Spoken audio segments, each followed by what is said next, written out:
Picture this. You wake up with a fever in the year 1300, and instead of reaching for medicine, your doctor prescribes a potion made from crushed emeralds or insists you wear a dried toad around your neck to ward off illness. Sounds unbelievable, right? But for people living in the Middle Ages, these weren't just wild ideas. They were cutting-edge medical advice. Today, we're stepping into a world where science and superstition collided in the most extraordinary ways, where the line between remedy and ritual blurred beyond recognition.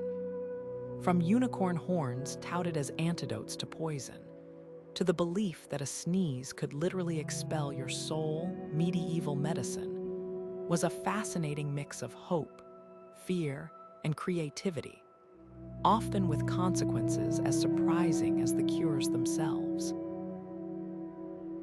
What's truly mind-bending is how many of these beliefs weren't just fringe ideas. They were widely accepted for centuries, shaping everything from royal healthcare to everyday folk remedies. Imagine a time when physicians studied the stars to diagnose illness or blamed bad smells for spreading the plague. These weren't just quirks of history. They were deeply held convictions that dictated life and death. And while some of these practices might seem laughable now, others reveal a haunting logic, like the use of herbs we now know have real medicinal properties, buried under layers of myth. It's a reminder that even in the darkest corners of history, humanity was always searching for answers, however strange the path. So why does this matter today? Because these bizarre beliefs aren't just relics, they're echoes. Some medieval fears still linger in our collective imagination, from old wives' tales to modern wellness fads that aren't so different from those ancient charms. By unraveling these 28 extraordinary ideas, we're not just exploring the past, we're seeing how desperation, curiosity, and the hunger for healing can twist reality into something extraordinary. Ready to meet the medieval world head-on, where a spoonful of crushed skull could be called medicine, and the moon was thought to influence your blood. Let's travel back together and discover just how far we've come. If you walked into a medieval doctor's chamber complaining of fatigue, don't expect them to check your diet or ask about sleep. Instead, they'd likely diagnose you with an excess of black bile and prescribe a good bloodletting. This was the world of the four humors, a medical framework so deeply ingrained that it shaped European healthcare for over 2,000 years. The idea was simple yet strangely poetic. Just as the earth had four elements, the body had four vital fluids: blood, phlegm, black bile, and yellow bile, each linked to seasons, temperaments, and even the stars. Too much blood. That explained flushed cheeks and fever. An overflow of phlegm. You were probably sluggish and... The logic seemed elegant, but the treatments were anything but. Take bloodletting, for example. Physicians believed draining blood, sometimes in alarming quantities, could rebalance the humors, leading to scenes that would make modern patients faint. Leeches were the medieval equivalent of a prescription refill, and barbers doubled as surgeons, their signature red and white poles symbolizing the blood and bandages of their trade. Even kings weren't spared. When England's Charles II suffered a stroke in 1685, his doctors bled him, burned his skin with hot irons, and fed him powdered human skull, all in a desperate attempt to adjust his humors. He died days later, a grim reminder of how blindly this theory was followed. What's fascinating isn't just the persistence of these ideas, but why they stuck. In an era before microscopes or clinical trials, the four humors offered something precious: order. They turned the chaos of disease into a system, one where every symptom had a place. And because the theory came from revered ancient thinkers like Hippocrates and Galen, challenging it was like questioning scripture. Even when patients died from excessive blood loss or purges, blame fell on the practitioner's skill, not the theory itself. It wasn't until the Renaissance that scholars began dissecting corpses and documenting actual human anatomy, slowly untangling science from superstition. Yet echoes lingered. The word melancholy literally means black bile, and we still describe personalities as sanguine or phlegmatic ghosts of a belief system that refused to die. The real tragedy: some treatments might work, just not for the reasons they thought. Herbal remedies often contained active ingredients we now know have real effects, like willow bark, a natural painkiller, or mint for digestion. But wrapped in the language of humors, these accidental successes only reinforced the flawed system.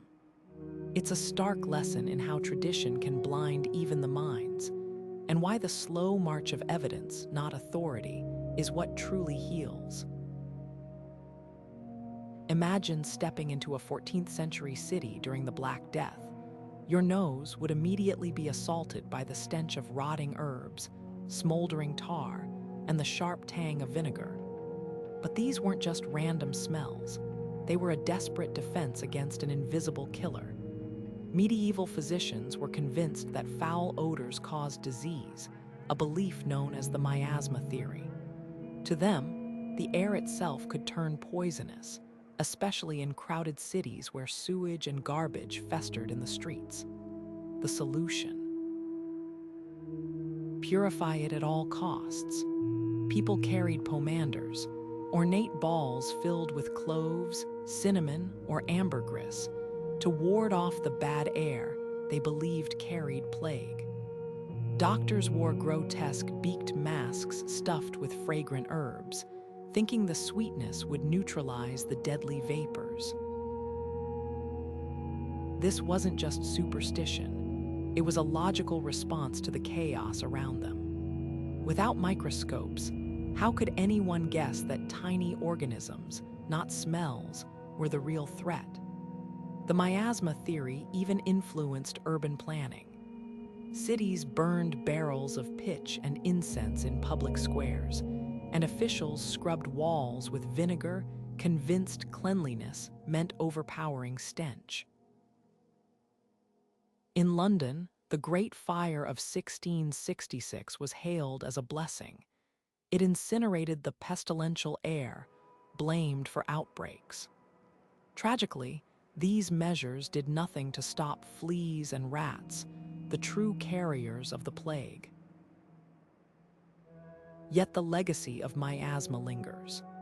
The word malaria comes from the Italian aria, meaning bad air, a nod to the swamps where the disease thrived. Even Florence Nightingale, centuries later, insisted hospitals needed fresh air to prevent illness, partly right, but for the wrong reasons. What's haunting is how close they were to the truth. Decaying waste did spread disease, just not in the way they thought. The miasma theory wasn't pure ignorance. It was an attempt to make sense of a world where death could strike without warning. And in a twisted way, it saved lives. By encouraging cleanliness, even if driven by fear of smells rather than germs. This belief also reveals a deeper medieval mindset. The idea that illness was a punishment, a cosmic imbalance. If bad air caused disease, then avoiding sin or carrying the right herbs could shield you. It's no surprise that the wealthy drenched themselves in, while the poor suffered most. Protection came at a price. And when the plague kept spreading despite all the perfumes and prayers, the explanation shifted, not to disprove miasma, but to blame new sources of corruption, like foreigners or the alignment of planets. Which brings us to the next layer of medieval medicine: the stars. In the medieval world, your fate wasn't just written in the stars, it was diagnosed by them. Physicians didn't just glance at a patient's symptoms. They scrutinized the position of Jupiter or the phase of the moon before so much as prescribing a poultice. Astrology wasn't some fringe hobby. It was the cornerstone of medical practice, with doctors believing that celestial bodies governed everything from the flow of bodily fluids to the best day for pulling a tooth. A birth chart wasn't just for fortune-telling. It was a medical file, mapping vulnerabilities in your organs based on which zodiac sign ruled which body part. Aries governed the head, so headaches might peak under its influence, while Pisces ruled the feet, making them prone to swelling when the moon swam through its constellation. The logic had a strange symmetry. If the universe was a harmonious system, why wouldn't the planets tug at the fluids in your body just as they moved the tides? This thinking led to elaborate rituals. Surgeons scheduled bloodletting for days when Mars, the planet of war, was ascendant, believing its fiery energy would help rally the blood. Meanwhile, Mercury's retrograde motion might delay administering medicine, as the planet's confused state could muddle the treatment's effects. Even the wealthy timed their purges and tonics like modern CEOs scheduling meetings, flipping through almanacs to find the perfect astrological window. But when the stars clashed with reality, the consequences were dire. Take the case of a nobleman in 15th century France whose physicians delayed treating his gangrene because Saturn's malevolent alignment warned against surgery. By the time the planets were deemed favorable, the infection had spread beyond hope. Or consider the common practice of avoiding medical interventions during eclipses, seen as celestial omens of corruption. For the poor who couldn't afford astrologer physicians, this might mean suffering untreated fevers or broken bones simply because the heavens weren't right. What's revealing is how this system persisted despite its flaws. Like the humor's theory, astrology offered a comforting illusion of control, a way to predict the unpredictable. And in an era before germ theory, the stars at least provided rules, however arbitrary. Some treatments accidentally worked because herbal remedies were timed to planetary hours, when plants were thought to be most potent, coincidentally aligning with when certain herbs were freshly picked. But the dark side of this faith in the cosmos was its rigidity. When a child's fever spiked under a bad sign, parents faced an agonizing choice: defy the stars and risk divine wrath, or wait and pray the planets shifted in time. The echoes of this belief still whisper today. Ever heard someone blame a full moon for sleepless nights or chaotic events? That's medieval astrology's shadow, a remnant of the days when humanity looked to the sky not just for wonder, but for answers to suffering. And while we've traded star charts for stethoscopes, the longing behind it, to find order in the chaos of illness, remains hauntingly familiar. Ever had a toothache so bad you'd swear something was crawling around inside? Medieval sufferers didn't just imagine it. They were convinced tiny worms were burrowing through their teeth, chewing away at their gums like miniature miners. This wasn't just a passing myth. It was a near-universal belief, one that endured for centuries because no one could crack open a tooth to see what truly caused the agony. And the cures dreamed up to evict these phantom worms. They ranged from bizarre to downright brutal. Take henbane seeds, for example. Healers would burn these toxic plants, funneling the smoke into the patient's mouth to smoke out the invisible pests. Never mind that henbane's fumes could cause hallucinations or even death. If you coughed up blood afterward, it was proof the worms were fleeing. Others swore by rinsing with warm urine, believing its acidity would dissolve the creatures. Some manuscripts even detailed chants to lure the worms out, as if tooth decay were a spell that could be negotiated with. And if all else failed, there was always the blacksmith's tongs, because nothing discouraged metaphorical worms like yanking the tooth straight from your jaw. What's chilling is how this myth persisted well into the Renaissance, even as science began to advance. Without microscopes, the idea of tooth-dwelling worms made a twisted kind of sense. After all, decay did create holes that looked suspiciously like worm tunnels, and the throbbing pain could mimic the sensation of something wriggling inside. But the real tragedy, some of these cures accidentally worked, just not for the intended reason. Henbane smoke, for instance, contained compounds that numbed the pain, while urine's ammonia did have mild antiseptic properties. Yet because the worm theory went unchallenged, patients kept enduring needless suffering, convinced they were hosting a mouthful of pests. This belief also reveals a darker side of medieval medicine, the tendency to blame the unseen. If you couldn't see germs or bacteria, illness had to be the work of something, whether worms, demons, or the wrath of the stars. And when the real culprit, like sugar-rich diets or poor hygiene, was invisible to the naked eye, imagination filled the gaps with creatures straight out of nightmares. It's no surprise, then, that the next great scapegoat for disease wasn't just invisible, it was divine. If your body broke out in sores or your lungs filled with fluid in the Middle Ages, your neighbors might whisper that you'd angered God, because illness wasn't just misfortune, it was divine judgment. This belief turned sickness into a public spectacle of shame, where the state of your soul was written on your skin for all to see. Nowhere was this more brutal than with leprosy, a disease that didn't just disfigure bodies but reputations. Lepers were forced to carry bells or clappers to warn others of their approach, barred from touching food in markets or even sharing communion. Their isolation wasn't just about contagion. It was a living sermon on the wages of sin, with whole communities treating them as walking cautionary tales.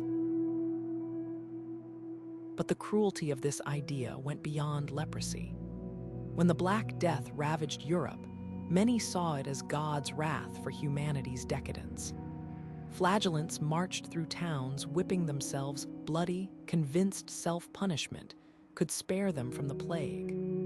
Others targeted minorities, blaming Jews for poisoning wells or witches for cursing the air, anything to explain why the righteous died alongside the wicked. Even childbirth fever, which killed countless mothers, was framed as Eve's ancient punishment playing out anew. The tragic irony: some of the most devout avoided doctors entirely, trusting prayer alone to heal them, only to perish from treatable infections. Yet not every illness was pinned on moral failure. Some medieval thinkers pointed to, well, let's just say creative culprits. Ever heard of elf shot? This was the belief that invisible arrows fired by supernatural beings caused sudden pains or paralysis. Farmers might wake with aching joints and swear elves had struck them in the night, leading to charms and amulets as armor against these spectral attacks. Then there were nightmares literally thought to be demonic creatures that sat on sleepers' chests, causing suffocation and dread. The line between spiritual and supernatural was blurry, but one thing was clear: If God wasn't punishing you, something equally mysterious probably was. What's fascinating is how these beliefs shaped real medical practices. Monasteries became early hospitals not just out of charity, but because saving the body was seen as a step towards saving the soul. Herbal remedies were often blessed by priests, blending prayer with potions. And while the idea of illness as punishment delayed scientific progress, it also fostered some of history's first hospices, places where the dying could at least find comfort, if not cure. The medieval world might misdiagnose the cause of suffering, but in its own conflicted way, it never stopped searching for meaning in the madness. In a world where every cough or shiver might signal supernatural interference, sneezing wasn't just a reflex, it was a crisis. Medieval healers warned that a single sneeze could blast evil spirits straight out of your body, leaving you vulnerable to their return unless someone quickly sealed the breach with a blessing. That's why "God bless you" wasn't just politeness. It was a shield, a verbal charm to slam the door on any demons your nose had just ejected. Some took it further, believing an especially violent sneeze might accidentally expel your soul along with the spirits, leaving you an empty shell. Imagine the panic every allergy season. This superstition wasn't just fringe folklore, it crossed continents and centuries. Ancient Greeks thought sneezing was a sign from the gods, while Jewish texts linked it to moments of divine revelation. Even Pope Gregory the First reportedly urged prayers after sneezes during the plague, seeing them as warning signs of infection. But the darkest twist, some parents refused to let their children sneeze in isolation, fearing that without witnesses to bless them, their souls might wander off permanently. It's a haunting reminder of how fragile life seemed when every bodily function carried cosmic stakes. And yet, this fear birthed customs we still follow today. The urge to acknowledge a sneeze lingers, even if we've swapped demons for germs in our explanations. But nighttime brought even greater terrors, because if daylight couldn't protect you from sneeze-borne spirits, how much worse were the dangers lurking after sundown? Medieval minds dreaded the night air itself, calling it miasma's favorite cloak. They believed darkness amplified poisonous vapors, making evening strolls as reckless as swimming through a sewer. Windows were shuttered tight at dusk, not just against thieves, but against the very breeze, thought to carry everything from plague to madness. The logic was twisted but consistent. If bad air caused disease and night hid corruption, then darkness must concentrate the threat. Travelers who fell ill after sleeping near swamps were said to have inhaled nocturnal fumes, while fevers that spiked after sunset were blamed on the moon's cold influence. Even the wealthy, who could afford perfumed bed curtains and wax candles, feared midnight drafts as much as assassins. It's no wonder carried lanterns, not just to see, but to purify the air with fire's sacred glow. What's striking is how these beliefs shaped daily life. Cities enforced curfews partly to keep people indoors when the air turned toxic, and inns advertised rooms with southern exposures, believing sunlight lingering in the walls could neutralize nighttime's dangers. Yet for all their precautions, medieval Europeans missed the real peril. Stagnant air did spread disease, not because of demons or lunar rays, but because it trapped bacteria in unventilated spaces. Once again, their observations were sharp, but their conclusions led them down eerie detours. And speaking of things that go bump in the night, few terrors compared to the medieval obsession with sleeping itself. Night air wasn't just unpleasant to medieval minds, it was a silent killer. People sealed their homes like tombs at dusk, convinced that darkness carried its own kind of contagion, a poison woven into the very breeze.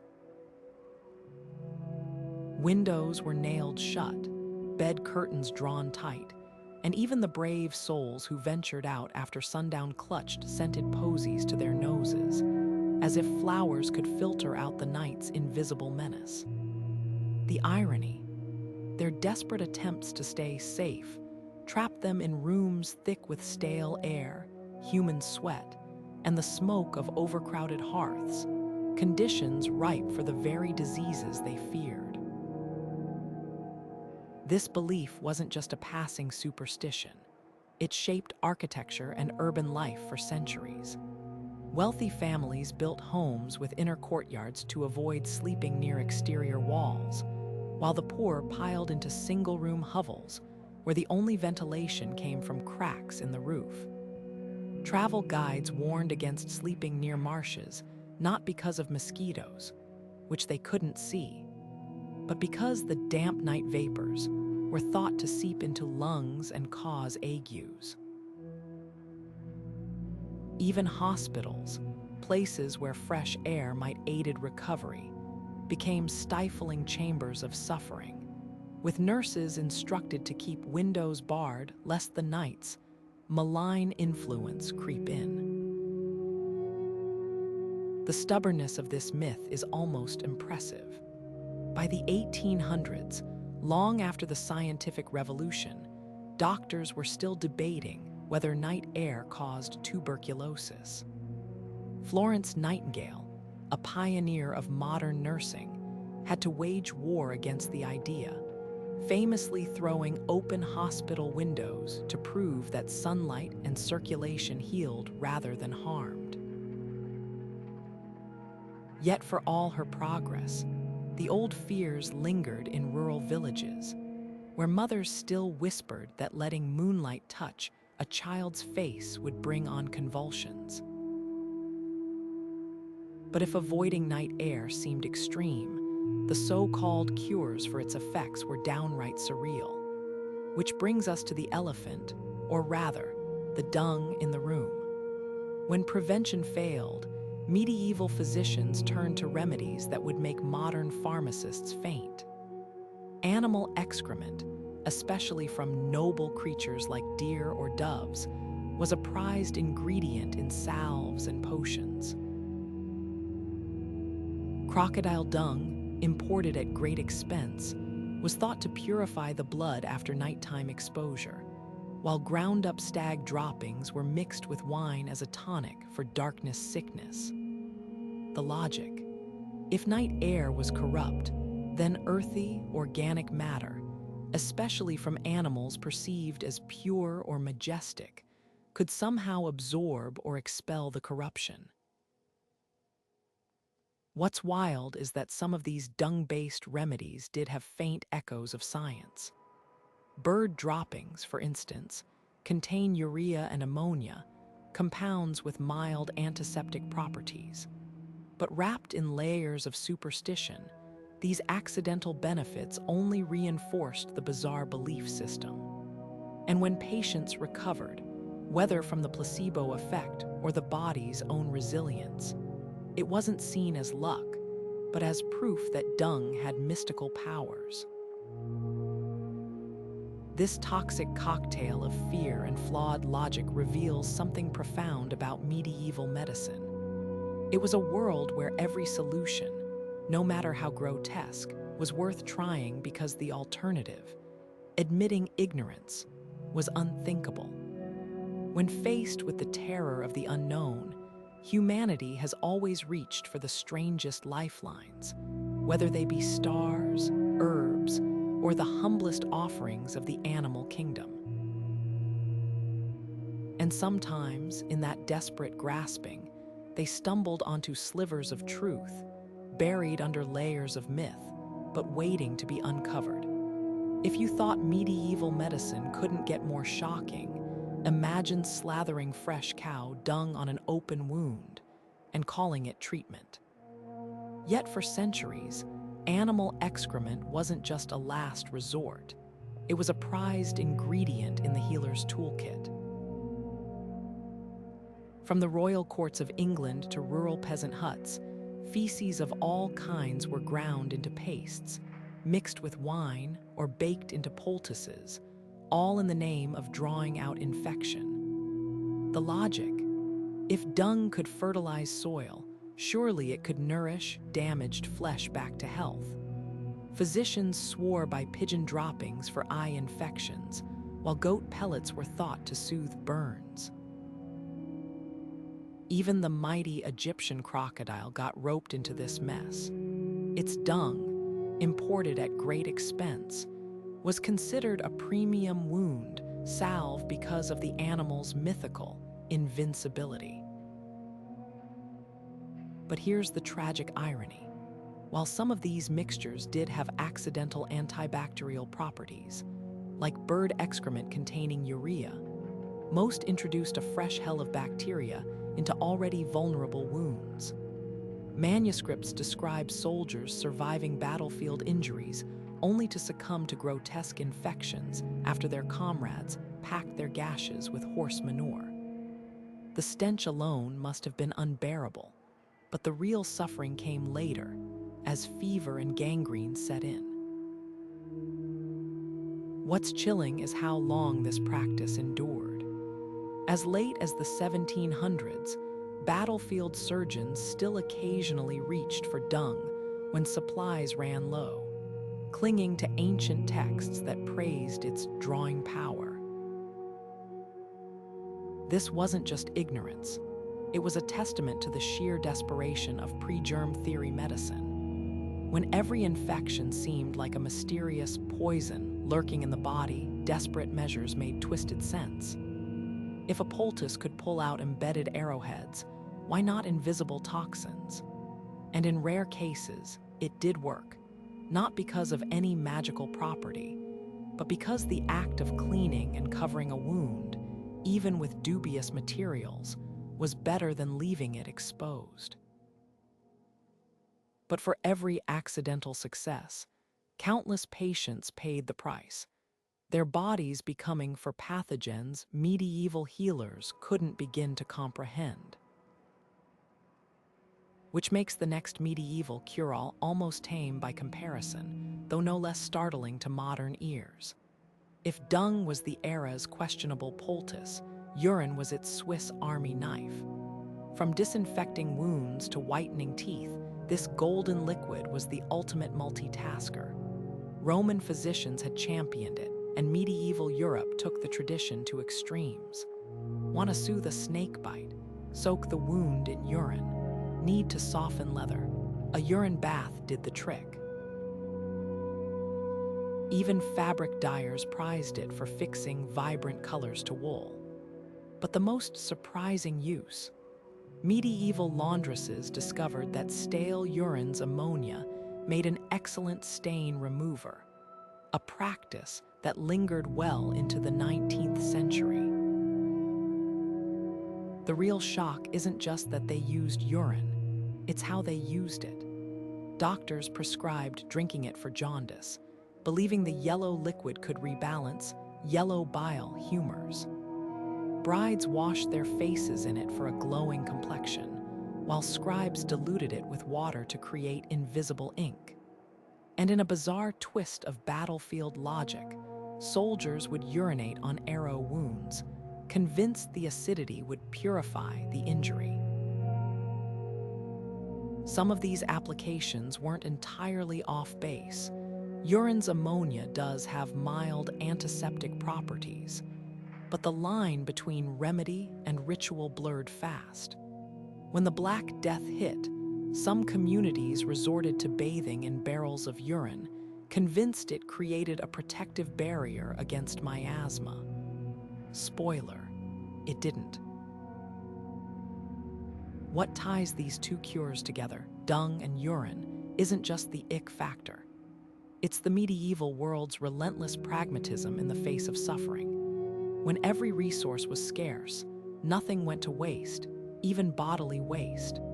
And while we might cringe at these remedies today, they reveal a profound truth.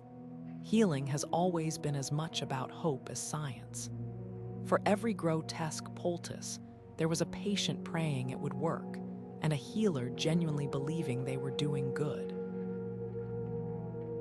That desperation, to find answers in whatever was at hand, is perhaps the most human thing of all. Now, let's turn to something even more unsettling than what came out of medieval bodies, what they put into them.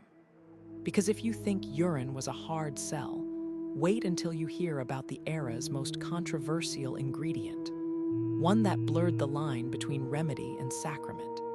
Picture your medieval doctor holding a flask of your urine up to the light, swirling it like fine wine before taking a thoughtful sip. Because in their eyes, this wasn't just waste, it was a window into your health.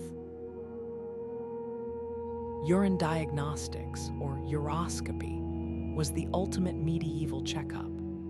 Physicians believed its color, clarity, and even flavor could reveal imbalances in the humors, charting everything from liver troubles to lovesickness.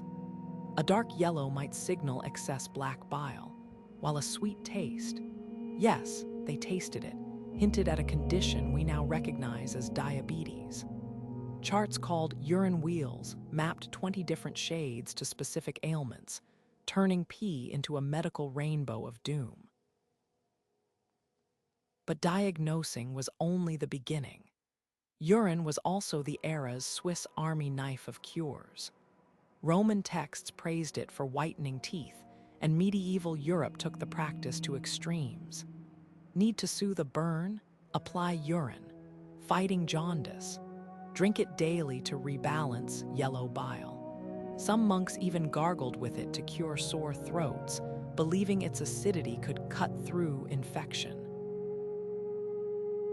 And in a bizarre twist of battlefield logic, archers wounded by poisoned arrows would urinate directly on their injuries, convinced it neutralized toxins. The irony? Urine's ammonia does have mild antiseptic properties, but drinking it introduced a host of new bacteria, turning cures into calamities. So why did this practice persist for centuries? The answer lies in scarcity, not science. When clean water was rare and alcohol expensive, urine was always available, a grim but reliable resource. It also fit neatly into the medieval worldview where nothing, not even waste, was truly useless. Farmers used it to tan leather, laundresses to bleach cloth, and alchemists to purify metals.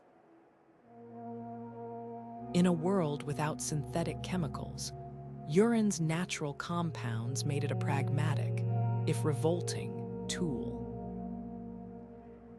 The darkest chapter of urine's medical history came during the Black Death, when desperate communities bathed in barrels of it, hoping to create a protective barrier against miasma. Spoiler, it didn't.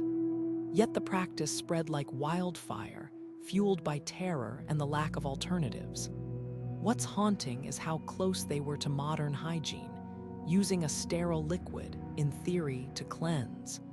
But without understanding germ theory, their efforts backfired spectacularly.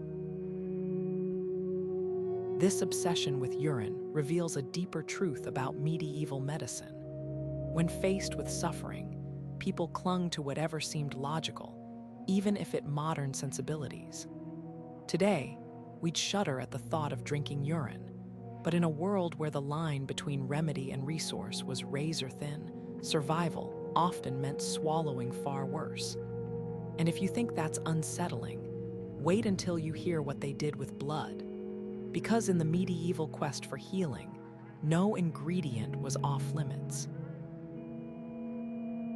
If swallowing spiderwebs to dress wounds seemed strange, medieval medicine took it one horrifying step further, eating live spiders to cure fevers.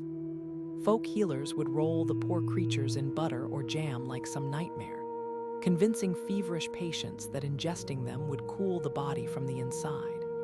Some recipes even called for specific spiders, fat garden varieties for high fevers, delicate house spiders for mild cases, as if arachnids came with dosage instructions. The logic. Observers had noted that spiderwebs helped staunch bleeding when applied to wounds, so they assumed the spiders themselves must harbor even greater healing powers. Never mind that swallowing a live creature introduced entirely new risks. In a world without thermometers or antibiotics, desperate times called for eight-legged measures. What's fascinating isn't just the practice itself, but how it persisted across continents. From English villages to German apothecaries, variations of this remedy cropped up for centuries. One 15th century manuscript describes a child's fever breaking after being fed a spider trapped in a raisin, likely because the fever ran its natural course, but credit went to the arachnid. Even as late as the 1800s, rural families clung to the belief, with some mothers hanging spider-filled pouches around their children's necks as preventive talismans. The line between medicine and magic was razor thin. If a treatment seemed to work, no one questioned why. But the real tragedy lies in what this reveals about medieval desperation. Fevers were terrifying, a symptom of everything from malaria to the plague. And with no understanding of infections, people latched onto anything that offered hope, no matter how grotesque. Spiders, after all, were creatures that could survive falls, regrow limbs, and vanish into shadows, qualities that made them seem almost supernatural. If they could cheat death daily, why couldn't they lend that power to a suffering human? Yet for all its absurdity, the spider remedy highlights a profound truth. Medieval medicine was as much about storytelling as science. Every cure came with a narrative, a reason why this particular ingredient should work. And when those stories collided with reality, the results could be tragic, comic, or both. Take the case of a 16th century nobleman who, after gulping down a spider for his fever, panicked upon feeling it wriggle in his stomach. His doctors prescribed a chaser of vinegar to dissolve the creature, leaving him retching for hours. Did his fever improve? The chronicles are silent, but one suspects the spider got the last laugh. This obsession with ingesting the improbable wasn't limited to spiders. If patients balked at eight-legged remedies, healers had another trick up their sleeves. Convince them that not doing something was far deadlier. Which brings us to the medieval world's most ironic fear, one that turned cleanliness into a crime against health. Because in an era drowning in superstition, nothing provoked more terror than the act of bathing. In the medieval mind, stepping into a bath wasn't just about getting clean. It was like unlocking your body's doors to death itself. Physicians warned that hot water softened the skin, widening pores until they gaped like open gateways for disease. Why risk letting in plague or miasma when a sturdy layer of grime could act as nature's armor? This wasn't just a quirky belief, it was dogma. Monasteries, often the most hygienic places of the era, limited monks to 3 baths a year, and even that was considered indulgent. King Louis XIV of France famously bragged about bathing twice in his entire life, while Queen Isabella of Spain proudly claimed she'd only washed twice, at birth and before her wedding. The irony is almost painful.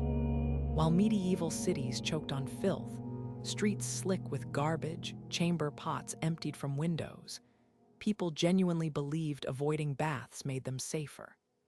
The wealthy rubbed themselves with perfumed cloths to mask odors, convinced that blocking smells was healthier than removing their source. Some even sewed linen undershirts designed to absorb sweat, which they'd wear for months without washing, trusting the fabric to draw out impurities. Meanwhile, public bathhouses, once thriving in Roman times, dwindled into dens of vice, accused of spreading not just disease but moral corruption. By the time the Black Death arrived, many towns had shuttered their baths entirely, unaware that the real threat wasn't water, it was the fleas thriving in their unwashed clothes. But this fear wasn't entirely baseless. In an era when water sources were often contaminated, bathing could be dangerous, just not for the reasons they thought. A peasant washing in a parasite-filled river might indeed contract illness, while the noble soaking in a scented tub faced no such risk. The tragedy was their inability to distinguish between the water itself and what lurked within it. Even the church reinforced the stigma, preaching that excessive cleanliness was vanity, and that dirt symbolized pious humility. Saints like Benedictine none of wrote that bathing weakened the spirit, while others claimed Christ never bathed, a claim that would surprise his disciples, given Jewish ritual washing traditions. Yet buried beneath the grime were flickers of sense. Some healers noticed that wounds cleaned with boiled water or vinegar fared better, though they credited the additives rather than the hygiene. Often the most practical medical practitioners insisted on washing hands before delivering babies, a rare glimpse of proto-sanitation. And in Islamic regions, where Roman bathing traditions endured, hospitals featured running water and strict cleanliness protocols, resulting in markedly lower infection rates. The real divide wasn't just about medicine, it was about access. While the rich could afford perfumes to mask their avoidance of baths, the poor suffered the consequences of crowded, filthy living spaces where disease spread unchecked. What's haunting is how long this fear persisted. Centuries later, during the Great Stink of 1858, when London's Thames River became a cesspool, officials still debated whether sewers were worth the risk of disturbing the air. It took the rise of germ theory to finally dismantle the idea that filth equaled protection. Yet even today, echoes linger.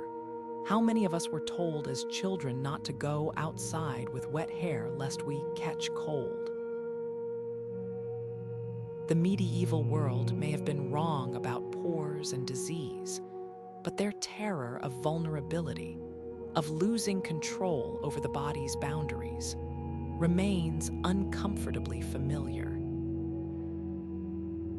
And if their approach to cleanliness seems irrational, wait until you hear what they believed about the human body's most mysterious fluid, blood. Because in the medieval quest for health, no substance was more revered or more dangerously misunderstood. Garlic wasn't just for flavoring stews in the Middle Ages. It was a full-blown medical talisman, clutched in trembling hands during plague outbreaks and hung over doorways to repel more than just vampires.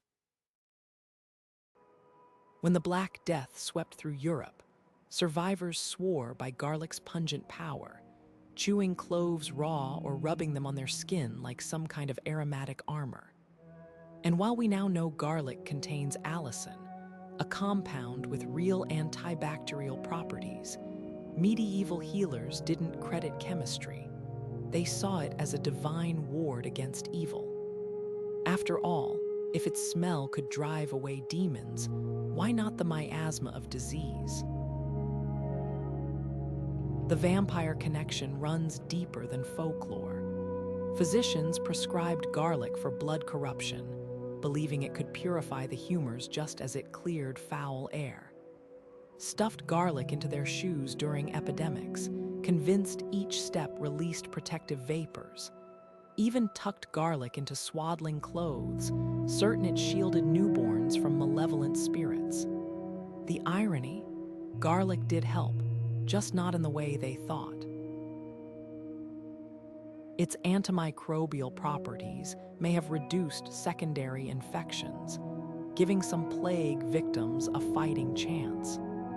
But wrapped in layers of superstition, these accidental benefits only fed the mythos. This humble herb's legacy reveals a pattern in medieval medicine. When something seemed to work, explanations bent to fit the belief system, not the other way around.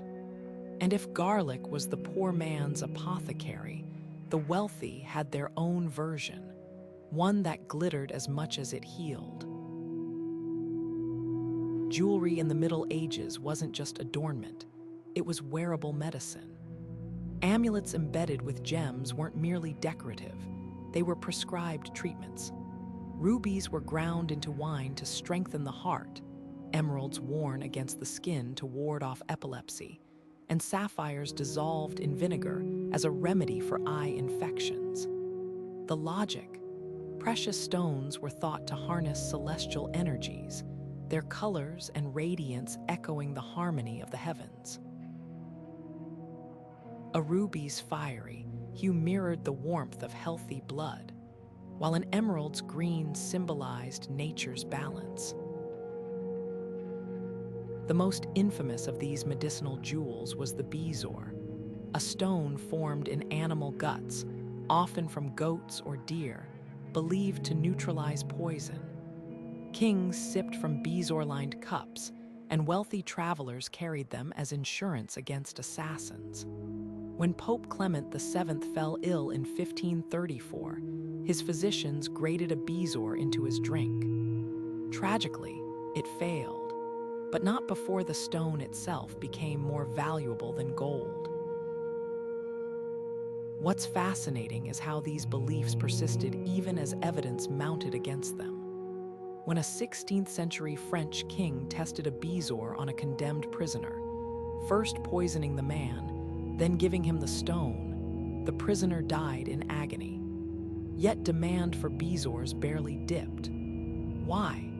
Because in a world where illness felt like cosmic punishment, people clung to objects that promised control.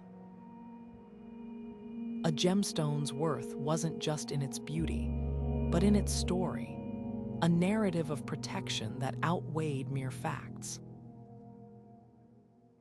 The line between medicine and magic blurred entirely with treacle, a medieval super remedy made from, wait for it, viper flesh. This thick syrup, simmered for weeks with dozens of herbs and a freshly killed snake, was the ultimate cure-all, prescribed for everything from plague to paralysis. Its name comes from the Greek meaning antidote, and its legend grew so potent that London's apothecaries stored it in giant public jars, doling it out during epidemics like some mystical molasses. Treacle's absurdity hides a sliver of science. Viper venom contains proteins that, when heated, can lose toxicity while retaining anti-inflammatory properties, meaning medieval patients might gotten minor pain relief without knowing why. But the real power lay in the ritual. Watching a robed apothecary stir a bubbling cauldron of snake-hand herb brew wasn't just medicine. It was theater, a performance of hope in the face of helplessness. That's the paradox of medieval cures. Even when they stumbled onto something effective, the reasoning behind them kept humanity shackled to superstition. Garlic's real benefits were buried under vampire lore, gemstones, placebo effect overshadowed by celestial myths, and treacle's faint merits lost in snake-oil spectacle. Yet these beliefs weren't just ignorance. They were proof of how desperately people sought order in the chaos of suffering. And sometimes, that search led them down even darker paths.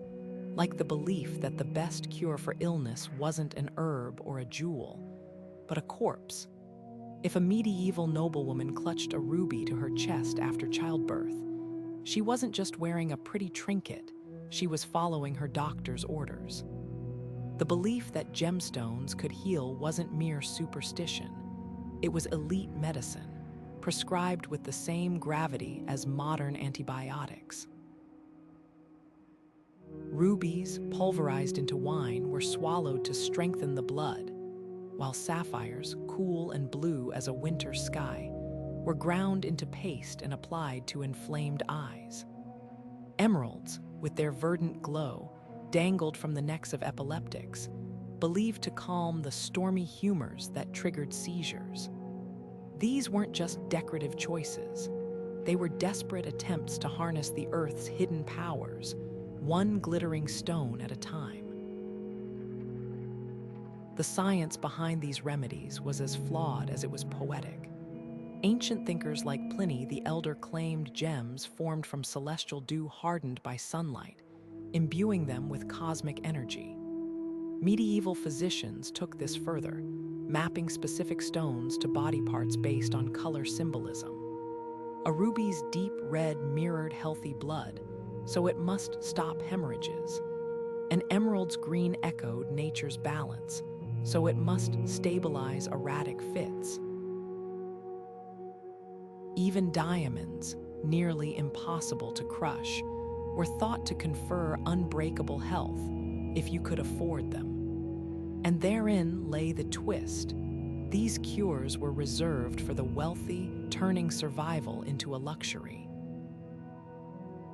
Kings and queens didn't just wear gemstone amulets, they consumed them. Records from the court of Henry VIII describe a physician grating a sapphire into vinegar to treat the king's recurrent eye infections. The result?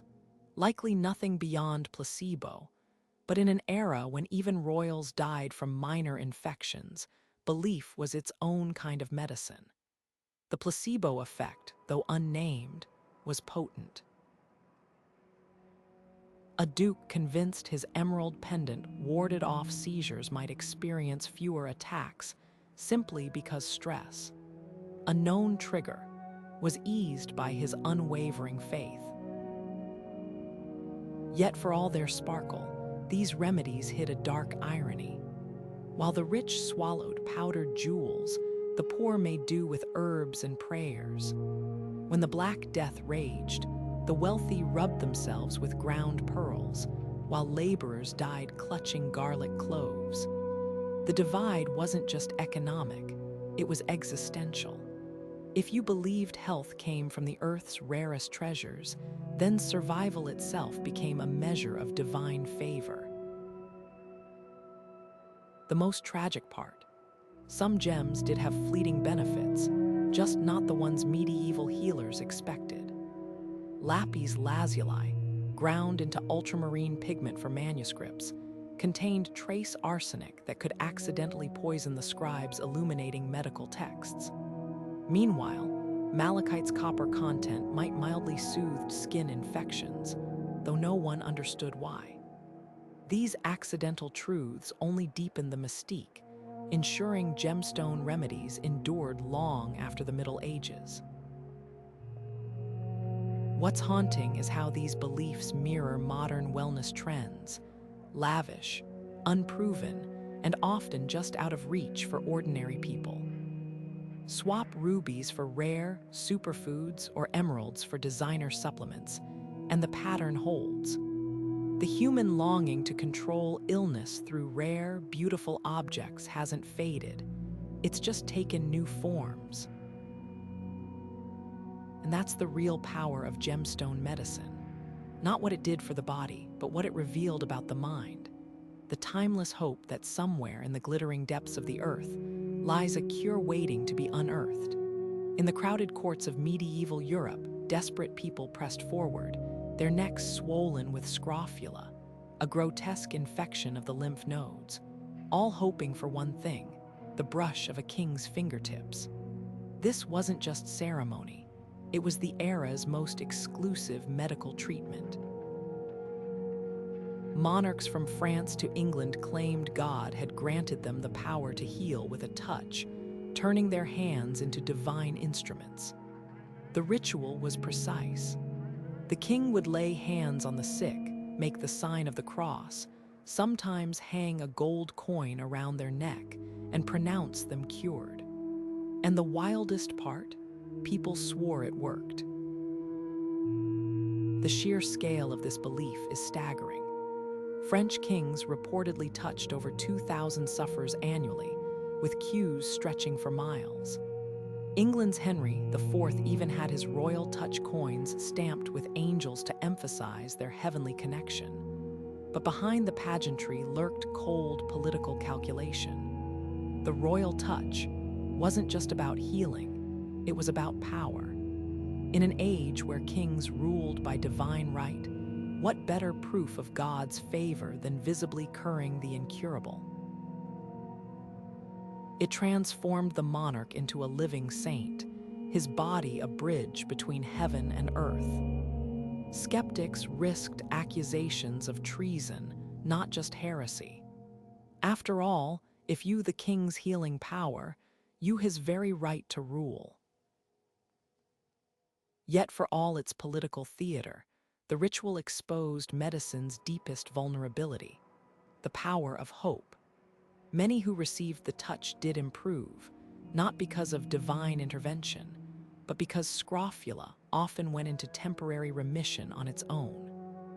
The king's ceremony just happened to coincide with the body's natural healing process, creating an illusion of miracle cures.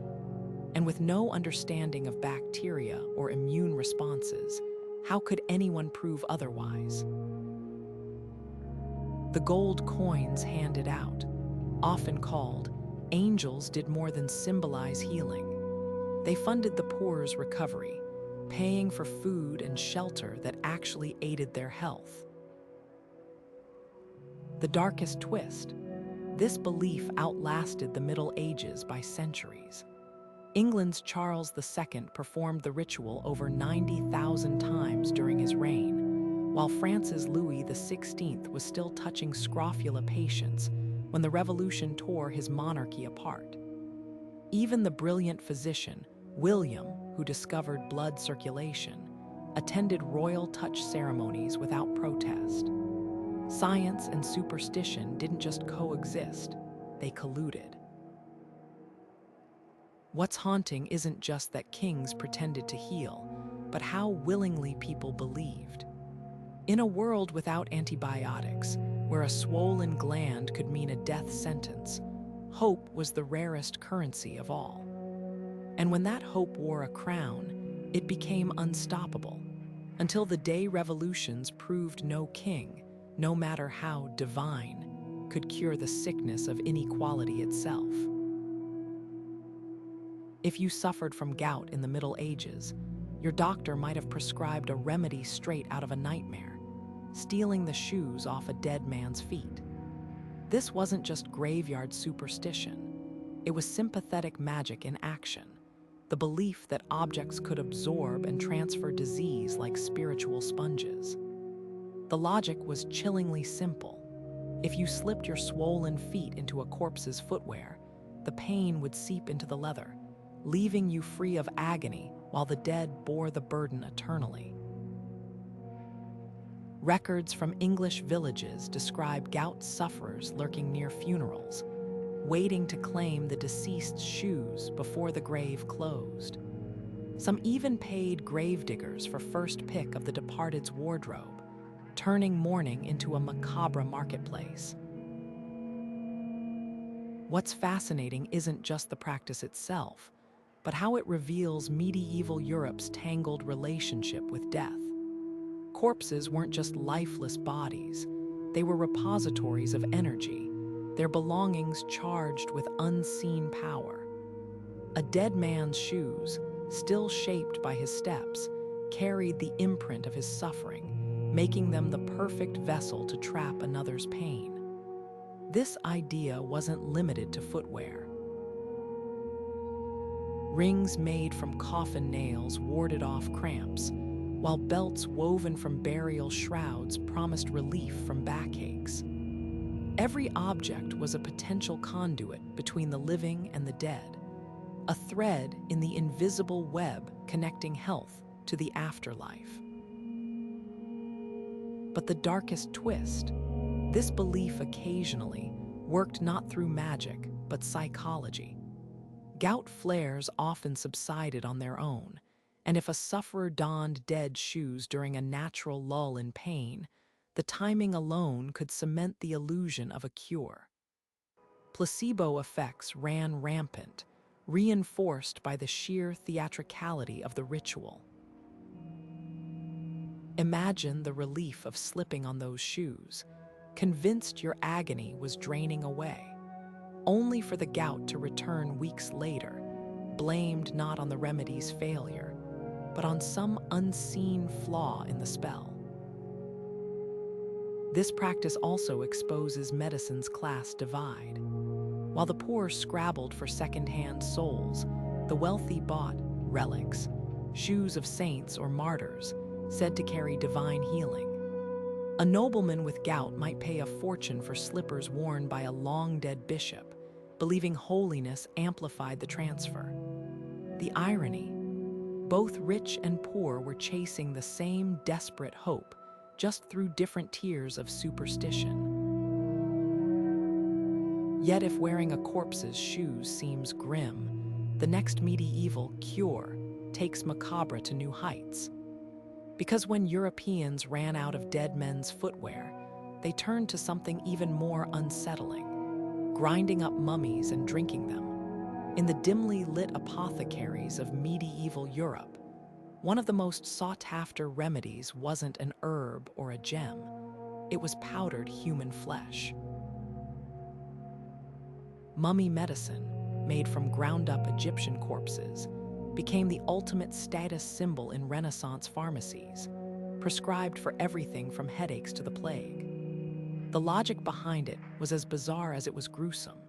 If mummies had survived centuries in their tombs, surely consuming them would transfer that unnatural longevity to the living. Wealthy patrons paid exorbitant sums for jars labeled, believing this macabre ingredient could staunch bleeding, cure epilepsy, or even mend broken bones. Some physicians mixed it into syrups, while others applied it as a paste to wounds, convinced the embalmed flesh held mystical healing properties.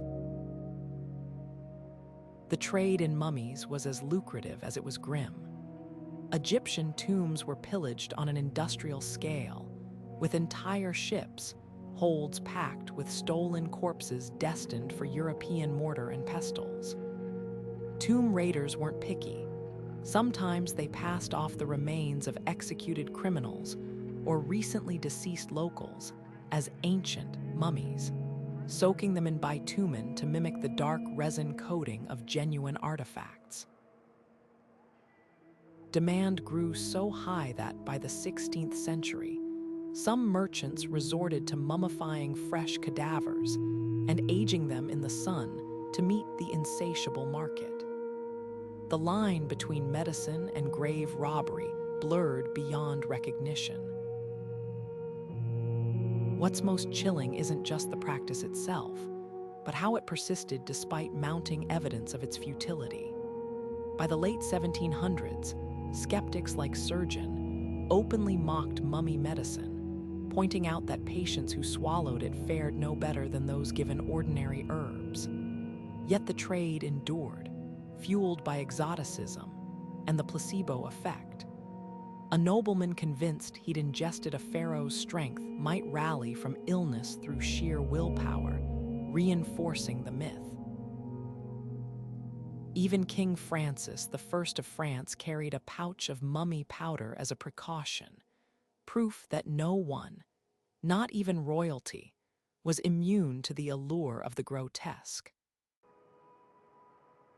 This wasn't just desperation, it was a collision of superstition and capitalism. Mummies became commodities, their value inflated by tales of their origins. Apothecaries spun elaborate backstories, claiming certain batches came from the tombs of biblical figures or legendary kings. The darker the tale, the higher the price, a grisly precursor to modern marketing. And while we might shudder at the thought today, echoes of this logic linger in the wellness industry, where rare, exotic ingredients still command blind faith and outrageous prices. The irony: some mummies did contain toxic substances like arsenic or lead from their embalming process, meaning the cure could actually hasten death. Yet even as victims sickened from their remedies, the blame fell on counterfeit mummies rather than the practice itself. It's a stark lesson in how easily tradition can override reason, and how the hunger for miracles can turn even the dead into profit. Childbirth in the Middle Ages wasn't just a physical trial. It was a battle against invisible dangers, where even a sliver of sunlight could be seen as a threat to a newborn's survival. Women labored in chambers deliberately kept dark, windows shrouded with heavy cloth, candles reduced to the faintest glow. The belief wasn't just about comfort. It was rooted in the idea that light, especially direct sunlight, could scorch the baby's delicate spirit or invite evil forces to snatch the child away. Enforced these rules with near-military precision, banishing anything that might reflect or amplify light, especially mirrors.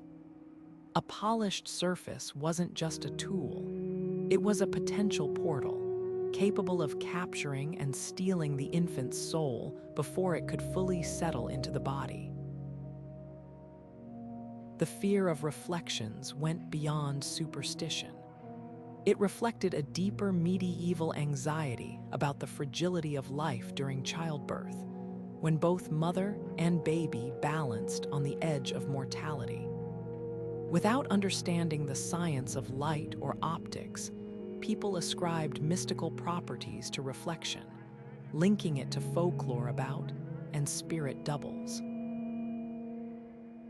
A mirror's ability to trap images made it seem like a thief of essence, and newborns, still hovering between worlds in those first vulnerable hours, were thought to be at greatest risk. Some even covered their own jewelry or removed shiny utensils from the room, leaving laboring women in a twilight world where every glint was suspect. These rituals weren't just isolated quirks. They reveal how childbirth was entangled with cosmic fears. Darkness wasn't just an absence of light. It was a protective cloak, a way to shield the sacred transition from the chaos of the visible world. In some regions, mothers were urged to avoid naming their babies for days, as names were thought to anchor the soul. A child born under the wrong conditions might be swaddled in red cloth, believed to confuse malevolent spirits with its vibrant hue. Even the timing of birth mattered. Deliveries during eclipses or certain moon phases were seen as omens, requiring extra charms or prayers to counteract their influence. Yet buried beneath these fears were glimmers of practical wisdom. Dim lighting may have reduced stress for laboring women, and the exclusion of outsiders, often justified as keeping spirits at bay, likely minimized infections in an era before germ theory. Though bound by superstition, were also keen observers. Their insistence on quiet, calm environments aligned with what we now know about the physiology of labor, where adrenaline can stall progress.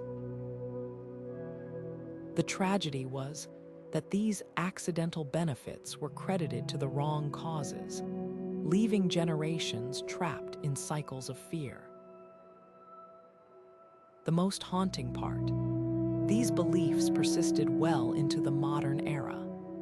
As late as the 19th century, rural European households still draped mirrors during births, and the phrase, "born in the dark," carried echoes of that old protective magic.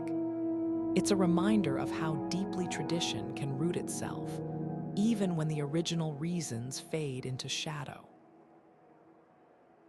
And if the rituals around birth seemed extreme, the so-called cures for infertility were even more astonishing. Because when nature refused to cooperate, medieval medicine turned to remedies that blurred the line between miracle and madness. Moonlight streaming through a medieval window wasn't just romantic. It was downright dangerous, at least according to the healers of the time. They warned that sleeping under a full moon could invite a condition that twisted the mind and body into madness. The very word lunacy comes from luna, the Latin word for moon, reflecting a belief so deep it shaped language itself. Farmers swore their livestock behaved erratically under bright lunar light, while town gossips whispered about neighbors who wandered at night, returning with vacant stares and trembling hands. The solution: shutters were nailed tight during the moon's peak, and those deemed especially vulnerable, like children or the elderly, were barred from evening walks altogether, as if the night air carried invisible poison. This wasn't just folklore, it was a pseudoscience with ancient roots. Greek physicians like Hippocrates theorized that the moon's pull on bodily fluids mirrored its control over the tides, destabilizing the humors and causing mental imbalance. By the Middle Ages, the idea had hardened into dogma. Court records from England show defendants pleading lunar influence to excuse crimes committed under a full moon, while medical texts listed moon-induced frenzy alongside fevers and plagues. Even the famed surgeon wrote of patients whose seizures synced with the lunar cycle, though he couldn't explain why. The tragic irony: in their quest to blame the cosmos, medieval scholars overlooked the real triggers of mental illness, trauma, malnutrition, or untreated infections, delaying understanding for centuries. Yet the moon's alleged power wasn't all fear-mongering. Some observations had a sliver of twisted logic. Bright nights did disrupt sleep, especially in an era before blackout curtains, and sleep deprivation could exacerbate existing conditions like epilepsy or psychosis. When a restless patient's outburst coincided with a full moon, it was easy to connect the dots incorrectly. The moon also governed agricultural calendars, so its phases did influence life, just not in the way people thought. Harvests, migrations, and even menstrual cycles tracked loosely with lunar cycles, creating illusory patterns that reinforced the myth. The darkest consequence of this belief wasn't its inaccuracy, but its cruelty. Those labeled moon-touched faced isolation or exorcisms, their suffering compounded by stigma. Wealthy families might confine a lunatic relative to a darkened room during full moons, while the poor were left to wander, easy targets for ridicule or abuse. And when the moon's phase didn't explain erratic behavior, the goalposts shifted. Perhaps the patient had been exposed during a cloudy night, or maybe Jupiter's alignment had amplified the effect. The stars, like the humors, became a catch-all for the unexplainable, a way to tidy chaos into order. What's haunting is how this idea endures. Modern studies have debunked the lunar effect, yet hospitals still report nurses bracing for busy shifts during full moons, and police departments joke about werewolf nights. The medieval moon didn't cause madness, but the fear of it did, shaping centuries of mistreatment and misunderstanding. And if that seems irrational, wait until you hear about the next belief, where the cure for illness wasn't just found in nature. but in the human body's most forbidden corners. In the shadow of leprosy's terrifying grip, even the humblest vegetable could become a source of panic.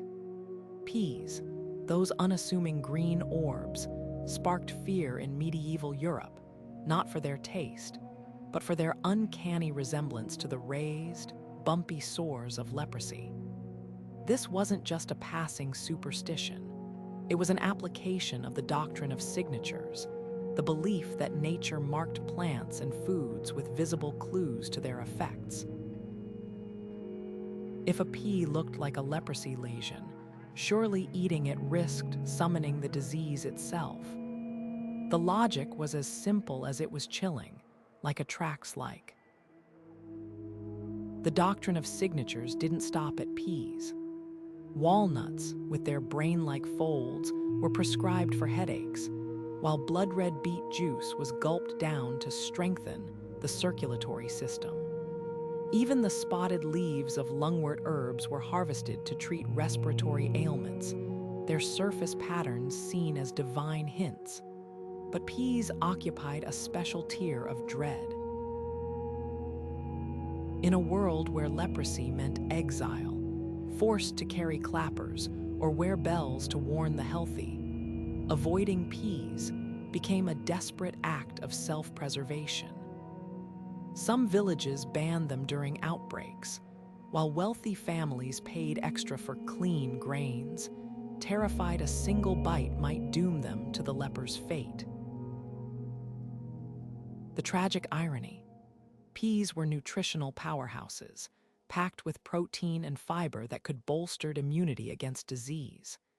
Yet fear overrode reason, leaving the poor, who relied on peas as a dietary staple, caught between hunger and horror. The wealthier you were, the easier it was to indulge these phobias. Manuscripts describe feasts where lords conspicuously pushed pea-filled dishes away, guarding their health while laborers starved themselves to avoid a fate worse than death. This belief's endurance reveals how easily the medieval mind conflated appearance with essence. Without understanding germ theory, people clung to visual patterns as explanations for the inexplicable. When a leper happened to recall eating peas before their symptoms appeared, confirmation bias cemented the myth. And when the disease inevitably spread anyway, blame shifted. Perhaps the peas had been cursed, or the sufferer hadn't avoided them strictly enough. The doctrine's flexibility made it unshakable. It could adapt to any failure, bending reality to fit the fear. What's haunting is how this logic echoes in modern health anxieties. How often do we still judge foods by their color or shape, assuming natural means safe, or that appearance dictates effect? The medieval pea panic is a reminder that the line between observation and superstition is thinner than we think, and that fear, once rooted, can turn even the most ordinary meal into a perceived death sentence. In medieval Europe, something as simple as your sleeping position could be a matter of life and death, at least according to the physicians of the time. Tossing and turning onto your right side wasn't just uncomfortable. It was a potential death sentence, believed to crush your liver beneath the weight of your own body. This wasn't casual advice scrawled in the margins of some obscure manuscript. It was a widespread medical dogma, rooted in the same humoral theory that dictated bloodletting and astrology-based treatments. The liver, seen as the body's furnace for processing black bile, was thought so delicate that even slight pressure could disrupt its function, leading to a cascade of fatal imbalances. The fear of right-side sleeping reveals just how deeply medieval medicine scrutinized every aspect of daily life. Manuscripts prescribed rigid sleep protocols, instructing patients to begin resting on their left side to keep the liver free, then gradually shift to the back, but never, under any circumstances, roll right. Wealthy nobles hired sleep attendants to monitor their posture through the night, while the less fortunate tied bundles of herbs or small stones to their right side as makeshift reminders. Some even slept propped against inclined boards to prevent accidental turning. The irony: this obsession likely caused more harm than good, as the stress of maintaining unnatural positions led to sleepless nights and chronic pain, ailments then blamed on humoral stagnation rather than the real culprit, sheer exhaustion. But why the liver?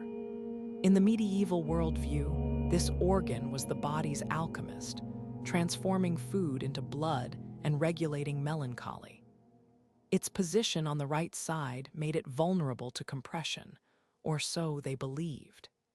Ancient Greek physician Galen had written extensively about the liver's centrality to health, and his teachings were treated as gospel centuries later. Never mind that the liver is encased in a protective rib cage and remarkably resilient. Without dissection or imaging technology, medieval scholars could only theorize about its fragility. The result was a cascade of bizarre sleep rituals, from placing warm bricks on the left side to draw heat away from the liver, to drinking cooling herbal infusions before bed to prevent imaginary inflammation. The darkest twist: this belief persisted even as evidence mounted against it. Travelers who slept haphazardly on horseback or soldiers who dozed in trenches during wars showed no particular spike in liver-related deaths, yet the theory endured. When confronted with these contradictions, physicians didn't abandon the idea. They doubled down, suggesting that divine intervention or strong constitutions had spared the careless. It was a textbook example of confirmation bias, where every recovery reinforced the rule and every failure was dismissed as an exception. What's haunting is how this fear mirrors modern sleep anxieties. Just swap liver strain for blue light exposure or poor spinal alignment. The medieval obsession with right-side sleeping wasn't just a quirk. It was part of humanity's endless quest to control the uncontrollable. After all, if something as mundane as sleep posture could be mastered, perhaps death itself could be held at bay. And in that desperate hope, centuries of people laid down each night, carefully arranging their bodies as if their lives depended on it, haunted by an enemy that never existed. If you struggled to see at night in the Middle Ages, your physician might have handed you a drink that would make modern optometrists recoil, a murky potion brewed from the ground-up eyes of owls. This wasn't just an obscure folk remedy. It was serious medicine, prescribed with the same gravity as modern vision supplements. The logic was as simple as it was flawed. Since owls could navigate darkness effortlessly, consuming their eyes must transfer that supernatural sight to humans. Apothecaries stocked dried owl eyes alongside herbs and spices, grinding them into powders or steeping them in wine to create a tonic that promised to pierce the night's veil. Wealthy travelers carried vials of the stuff on moonlit journeys, while soldiers drank it before night watches, convinced it would sharpen their vigilance against enemies lurking in the shadows. The roots of this belief stretched back to ancient bestiaries, illustrated books describing animals and their supposed magical properties. Owls, with their eerie silence and glowing eyes, were creatures of mystery, equally revered and feared. Some manuscripts claim their eyes gathered moonlight like tiny mirrors, storing its glow for nighttime use. Others suggested the birds could see through solid objects or peer into the spirit world. When medieval scholars translated these texts, they didn't distinguish between poetic metaphor and medical fact, transforming folklore into prescription. The result? A thriving trade in owl parts, with hunters trapping the birds not for food or feathers, but for their coveted eyeballs. What's tragic is how this myth persisted despite glaring contradictions. Patients who gulped down owl-eye tonics reported no improvement, yet the blame fell on preparation errors rather than the remedy itself. Perhaps the eyes hadn't been fresh enough, or maybe the wrong species of owl was used, never the possibility that the entire premise was nonsense. The placebo effect played its part too. Someone who truly believed in the potion's power might strain their eyes harder in the dark, perceiving vague shapes as proof of success. And when that illusion faded, there was always another explanation. A misaligned planet, an imbalance of humors, or worse, the patient's own lack of faith. The twist: owls' night vision has nothing to do with their eyes, physical structure, and everything to do with their brains. Their retinas contain an extraordinary density of rod cells, specialized for low-light detection, while their neural pathways process visual information with unmatched efficiency. Grinding up their eyes was as useless as swallowing a compass to gain a sailor's sense of direction. Yet the practice endured for centuries, fueled by the same desperation that drives modern pseudoscience. The yearning for simple solutions to complex biological realities. Echoes of this logic linger in today's wellness trends, where the allure of cures still captivates. Swap owl eyes for shark cartilage or rhino horn, and the pattern holds. We're drawn to the exotic, the rare, the seemingly magical. The medieval owl-eye tonic wasn't just a failed remedy. It was a mirror reflecting humanity's endless quest to borrow nature's secrets, no matter the cost, to the creatures hunted for their parts, or to the patients who swallowed false hope. The moment jaundice turned a patient's skin yellow, medieval healers didn't just see illness. They saw a puzzle begging for a matching solution. Enter the humble louse, plucked straight from a child's hair or a traveler's cloak, its tiny body wriggling between the physician's fingers before being dropped into a spoonful of honey or wine. The prescription: swallow it alive. This wasn't some backwoods folk remedy. It was medicine with a twisted internal logic. The Doctrine of Signatures, nature's supposed clues hidden in shapes and colors, dictated that yellow creatures must hold the cure for yellow ailments. And since lice were often pale gold, they became the go-to treatment for liver disorders, their hue acting as a mystical magnet to draw out the sickness staining the skin. The sheer desperation behind this remedy speaks volumes. Jaundice wasn't just a cosmetic concern. It signaled liver failure, gallstones, or worse, conditions that could drag sufferers toward agonizing deaths. With no understanding of bile ducts or blood filtration, healers latched onto any tangible connection, no matter how grotesque. Some manuscripts even that the lice must be female, theorizing their reproductive power amplified the healing effect. Wealthy patients got their lice suspended in expensive syrups, while the poor choked them down with water or bread, gagging as tiny legs scraped their throats. And if the thought makes your skin crawl, imagine the horror of feeling those lice moving inside you. Medieval texts describe patients reporting tickling sensations for hours afterward, a grim side effect blamed on the medicine working. What's chilling isn't just the practice itself, but how fiercely it was defended. When skeptics questioned whether swallowing parasites could possibly help, proponents pointed to occasional recoveries. Never mind that mild jaundice often resolves on its own. The placebo effect likely played a role too. A patient convinced they'd ingested a cure might rest more, hydrate better, or simply outlast the illness through sheer willpower. And when the remedy failed, the blame never fell on the lice.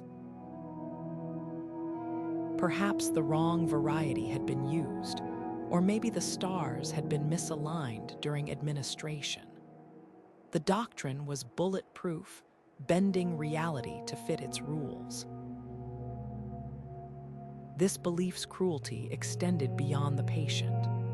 Lice were already a rampant plague in medieval life, infesting everything from peasant straw pallets to royal wigs. Yet now they weren't just nuisances, they were commodities. Itinerant louse collectors roamed villages, selling live specimens to apothecaries, while parents deliberately left children's hair unwashed to cultivate medicine for future needs. The line between healer and harm blurred beyond recognition. The very creatures spreading typhus and trench fever were being peddled as cures.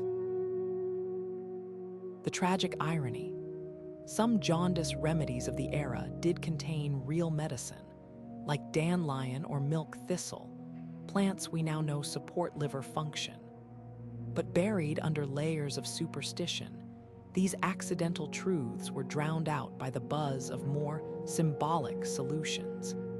It's a stark reminder of how easily fear distorts reason, and how the hunger for answers can turn even the most repulsive creatures into coveted remedies.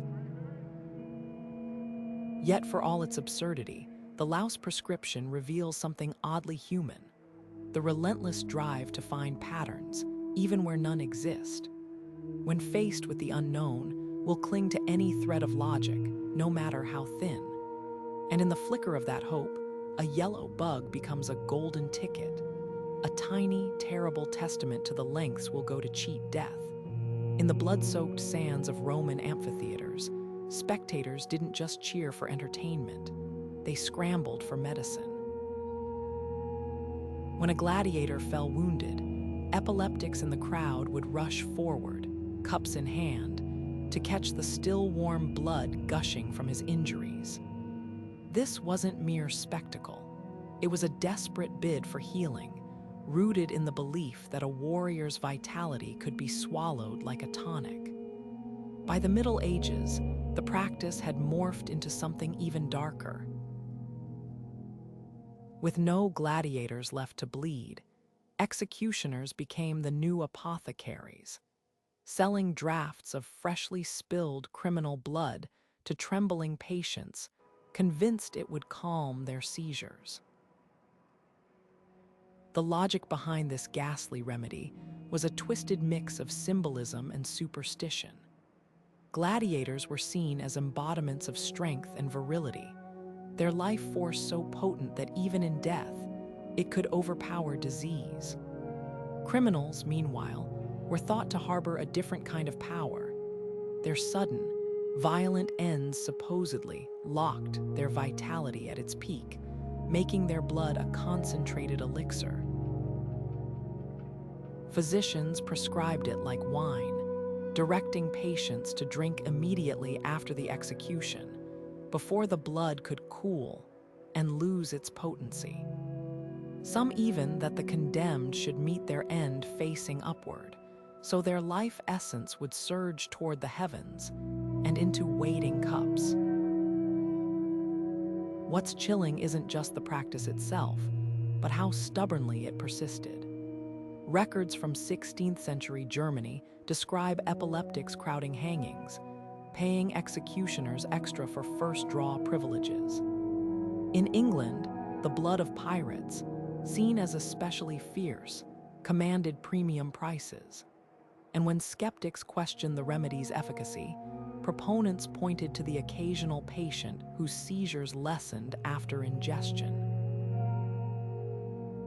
Never mind that epilepsy's symptoms often fluctuate naturally.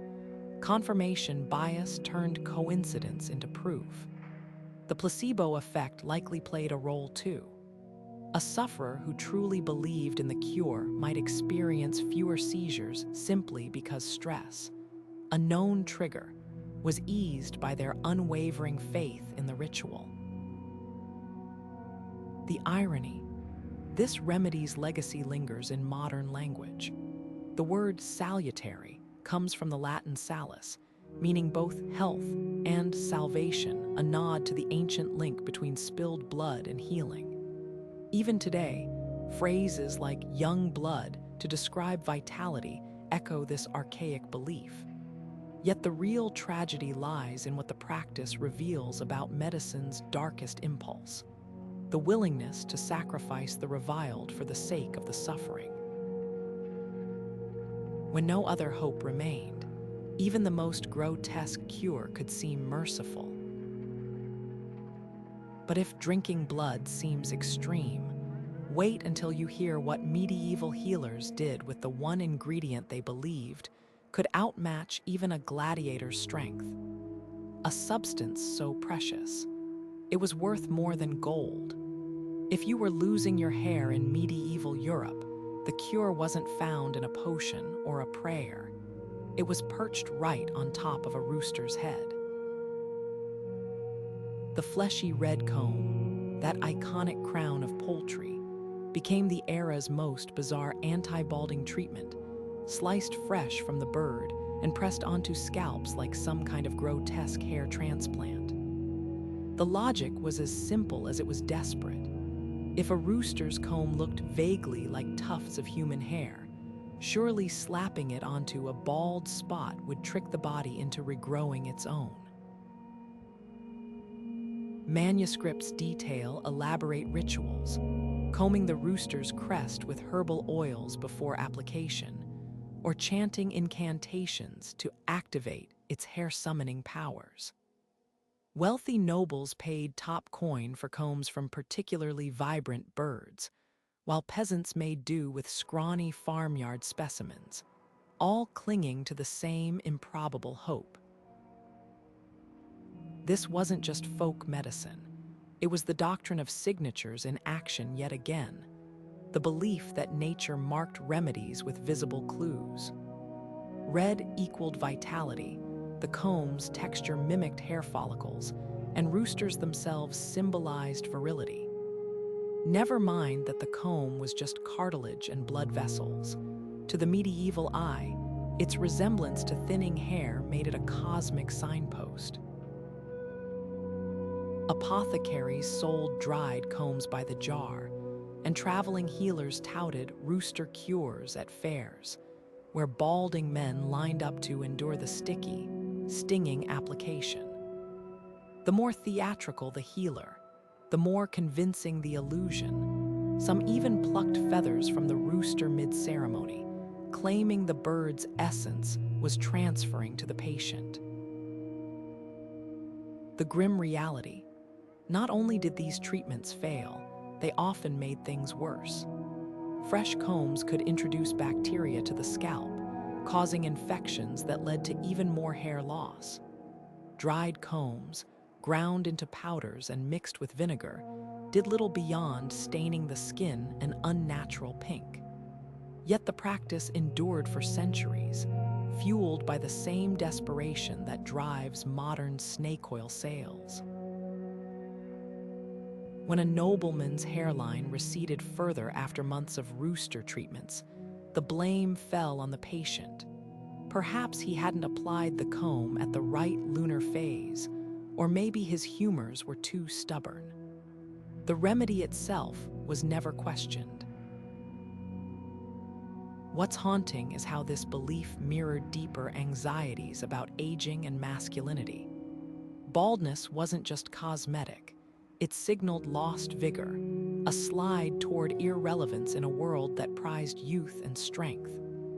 Roosters, with their strutting dominance and flamboyant combs, represented everything these men feared losing. The remedy wasn't just medicine, it was a performance, a way to reclaim power through ritual. And in that performative hope, we see the same impulses that fuel today's multi-billion-dollar hair industry. The longing to turn back time, one quack cure at a time. Yet buried beneath the absurdity was a flicker of accidental science. Modern research shows that rooster combs contain acid, a compound now used in some dermatological treatments, though swallowing or wearing it does nothing. The medieval world stumbled onto a molecule it couldn't understand, then wrapped it in layers of myth.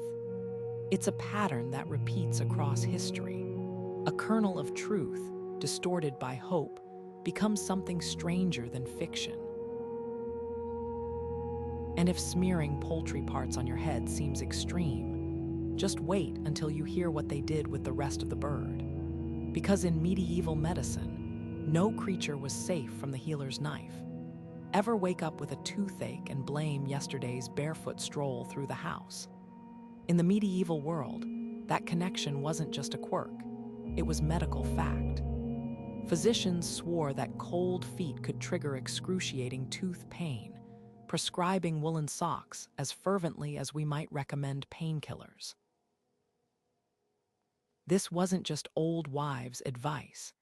It was rooted in the era's obsession with bodily connections, where every part of the body was thought to whisper secrets to every other part. Step on a chilly floor, and the shock would supposedly race upward through invisible channels, settling in the jaw like a coiled serpent. The solution: swaddle your souls in sheep's wool before bed, or rub them with warming herbs like mustard or ginger to seal the pathways against the cold's creeping influence. The irony is almost poetic. While medieval healers missed the real culprits behind tooth decay, bacteria, sugar, or grinding, they weren't entirely wrong about systemic links. Modern science now recognizes that extreme cold can cause sinus pressure, which does sometimes radiate to the teeth, mimicking toothache pain. But in their desperation to map the body's mysteries, medieval thinkers turned correlation into fantastical causation. Manuscripts describe patients who chewed on cloves or applied leeches to their gums, only to find relief when they coincidentally warmed their feet afterward, reinforcing the myth. Wealthy nobles took it further, commissioning fur-lined slippers to wear indoors, convinced that luxury was the price of dental peace. What's revealing isn't just the belief itself, but how it mirrored broader fears about vulnerability.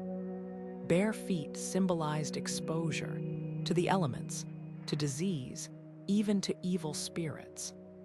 Folk tales warned of tooth-stealing demons that entered through the soles, while bundled newborns' feet to protect their future teeth. The mouth and the toes became unlikely siblings in suffering, tied together by threads of imagined energy.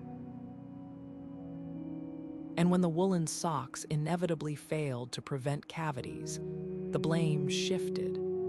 Perhaps the socks weren't thick enough, or maybe the patient had walked barefoot in a dream, leaving their teeth defenseless. This belief's legacy lingers in language. Ever heard someone say "cold feet" to describe hesitation? That phrase traces back to the same medieval anxiety, the idea that chilled souls could weaken resolve and molars. It's a reminder of how deeply superstition can etch itself into culture, long after the science has moved on. And if that seems irrational, consider our modern equivalents. How many of us still blame drafts for catching colds, despite knowing viruses are the real culprit? The medieval sock toothache theory wasn't just bad medicine. It was a testament to humanity's endless talent for weaving stories where facts are scarce. Yet buried beneath the absurdity was a glimmer of intuition. Today, we understand that circulation impacts overall health, and that nerve pathways can create referred pain, like heart attacks radiating to the jaw. The medieval world sensed these connections, but dressed them in the only vocabulary it had: humors, spirits, and wool. Their missteps weren't just failures of knowledge, they were steps toward mapping a body far more interconnected than they could have imagined. And in that clumsy, hopeful cartography, we see the origins of a truth they never grasped: that every part of us really is talking to every other, just not in the way they thought. When the Black Death crept into a medieval town, the first line of defense wasn't doctors or quarantines. It was the deafening roar of church bells clashing against the sky. Towering steeples became sonic fortresses, their bronze voices hammering the air day and night, as if sheer volume could shatter the invisible claws of plague. This wasn't just prayer in motion. It was a full-scale assault on the senses, rooted in the belief that sound itself could purify poisoned air. The logic seemed celestial. If evil spirits brought disease, then the sacred resonance of bells, consecrated by priests and tuned to divine harmonies, must scatter them like shadows before a torch. The scale of this sonic siege was staggering. Records from 14th century France describe bell ringers working in shifts, their hands blistered from pulling ropes non-stop until the outbreak passed. Wealthy patrons donated fortunes to fund extra peals, while smaller villages mortgaged their futures to cast new bells, etching them with pleas to Saint, the plague's patron saint. In Avignon, the Pope himself ordered bells rung at all hours, convinced their vibrations would thin the miasma thickening over the city. The cacophony became so relentless that travelers reported hearing towns long before seeing them, their approach marked by a wall of noise trembling across the countryside. Yet beneath the fervor lay a cruel irony. While bells drowned out the wails of the dying, they did nothing to stop the real killers: fleas and rats thriving in the filth beneath the. In cramped, bell-shaken streets, the noise didn't cleanse, it masked. Overwhelmed towns mistook the chaos for control, not realizing the clamor was driving rodents deeper into homes where they unnoticed. Some clergy even opposed cleaning efforts during outbreaks, arguing that if bells truly purified, then scrubbing streets was redundant, a fatal mix of faith and fatalism. The bells' failure wasn't for lack of effort. Ringers collapsed from exhaustion, their ears bleeding after weeks of thunderous labor. In London, so many bell ringers died that towers fell silent mid-peal, their ropes dangling like nooses over deserted squares. And when the plague kept raging, explanations twisted rather than broke. Perhaps the bells hadn't been blessed properly, or maybe the ringers' sins had weakened their power. The truth, that sound couldn't kill a flea, was unthinkable in a world where church bells had exorcised storms and thwarted demons for centuries. What's haunting is how this belief echoed beyond the plague. Bells were medieval Europe's alarm system, marking everything from fires to invasions, so trusting them against disease felt instinctive. Their sound wasn't just noise, it was order, a way to stitch the community together when death threatened to unravel it.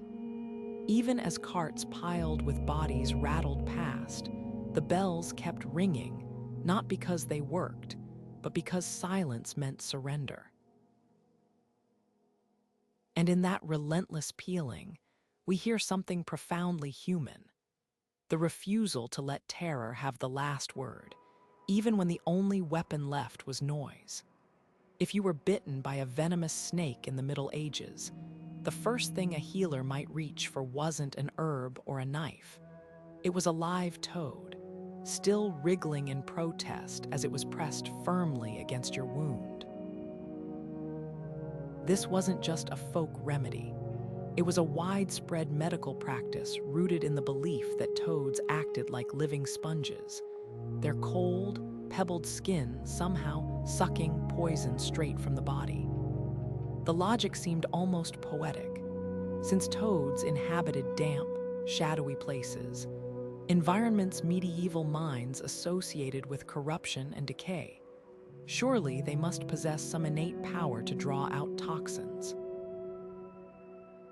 Never mind that toads themselves secrete a potent poison through their skin. In the desperate calculus of medieval medicine, one poison must cancel out another.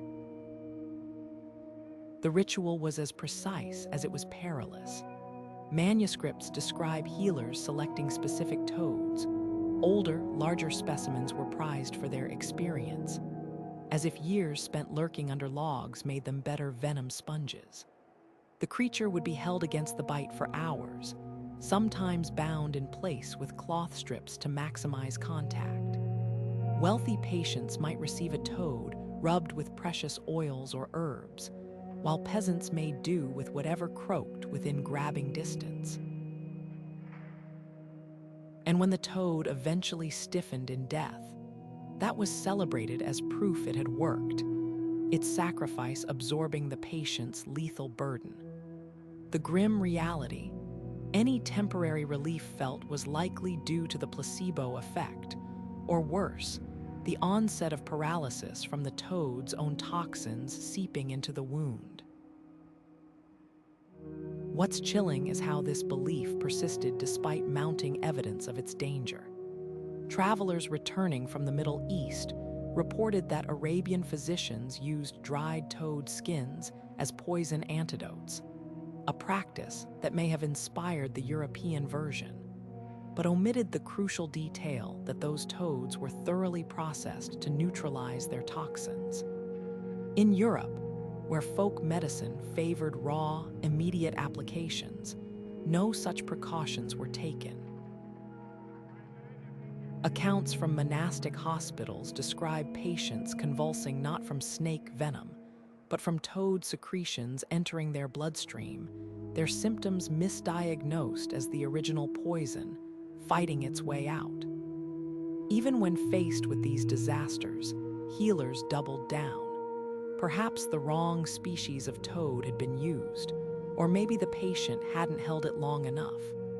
The theory bent but never broke. The twist: some snake bites don't inject venom at all. Up to a quarter of strikes are dry bites, meant to scare rather than kill. When patients survived after the toad treatment, credit went to the animal, not the snake's restraint.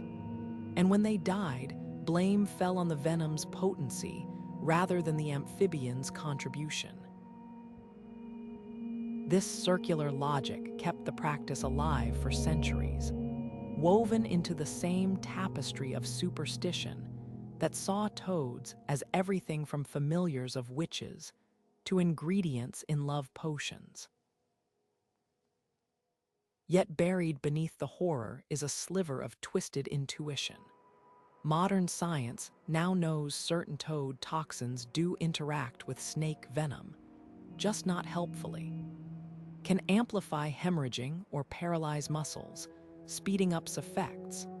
In their desperation to find order in nature's chaos, medieval healers stumbled onto a biological truth, then misinterpreted it catastrophically. It's a pattern that repeats throughout medical history, a kernel of observation, warped by ignorance into something far deadlier than the disease. The toad's legacy lingers in language, too. The word toady, meaning a sycophant, comes from charlatans who supposedly used toads in fake healing rituals to flatter wealthy patrons.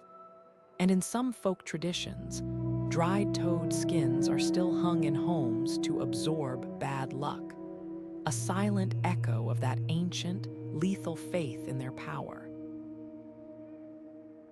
This belief wasn't just a medical misstep.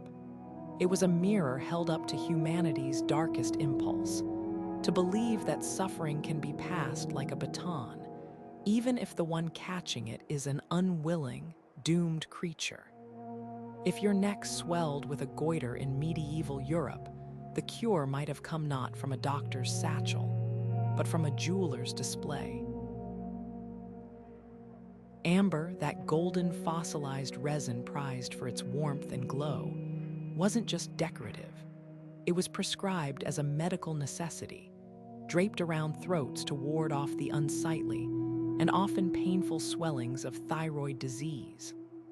The logic was as elegant as it was flawed.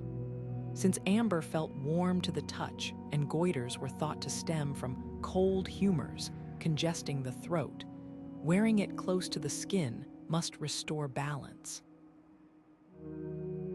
Physicians praised its solar energy, claiming its golden hue mirrored the life-giving power of sunlight, while apothecaries sold powdered amber in tonics for those who couldn't afford the jewelry. Even tied amber beads around newborns' necks, convinced it would prevent future disfigurement. The belief in amber's power wasn't entirely random. Ancient traders had long carried tales of the Baltic's sun stone, said to heal ailments from joint pain to madness. By the Middle Ages, these stories hardened into medical dogma, reinforced by amber's rarity and mystical sheen. When held to a flame, it released a piney fragrance proof to medieval minds of its living essence trapped inside. Goiters, often caused by iodine deficiency, were common in regions far from the sea, making amber, washed ashore from distant waters, seem like a cosmic counterbalance. If the ocean's absence created the illness, surely the ocean's gifts could cure it. Yet the twist wasn't just that amber failed to shrink goiters. It's that the real remedy was hiding in plain sight. Coastal communities, where diets included iodine-rich seafood, rarely suffered from the condition. But without understanding nutrition, medieval healers fixated on amber's glamour rather than the humble seaweed that could actually help. Wealthy merchants flaunted chokers of polished amber, while the poor scraped by with tiny fragments sewn into cloth necklaces, all chasing a cure that glittered but never healed. Amber's legacy, though, outlasted its medical futility. The stones became fashionable status symbols, their golden depths often cradling prehistoric insects, a macabre irony, given that these trapped creatures were closer to true humoral imbalance than any goiter. Today, we admire amber for its beauty, not its false promises. Yet the instinct it represents, to seek answers in nature's most captivating treasures, still lingers. After all, how different is a medieval amber necklace from modern crystal healing bracelets? Both whisper the same seductive lie, that the world's prettiest things must hold its deepest cures. And so, the line between medicine and adornment blurs once more, a reminder that even in our search for healing, we're often just dressing hope in gold. From astrology to animal dung, medieval medicine was a paradox of ingenuity and desperation, a testament to humanity's relentless drive to make sense of suffering, even when the answers were wildly off the mark. These 28 bizarre beliefs aren't just relics of ignorance. They're mirrors reflecting our timeless hunger for control in a chaotic world. Consider the tragic poetry of it all. A physician studying the stars to diagnose a fever, a mother swallowing crushed gems to protect her unborn child, an entire city ringing bells to drive off plague. Every absurd remedy was someone's lifeline, a flicker of hope in the darkness. What's most haunting isn't how wrong they were, but how close they sometimes got, like using garlic during epidemics, unaware its real power lay in antibacterial properties, not demon-repelling fumes. Or the way urine, though misguidedly consumed, actually contains ammonia that could disinfect wounds.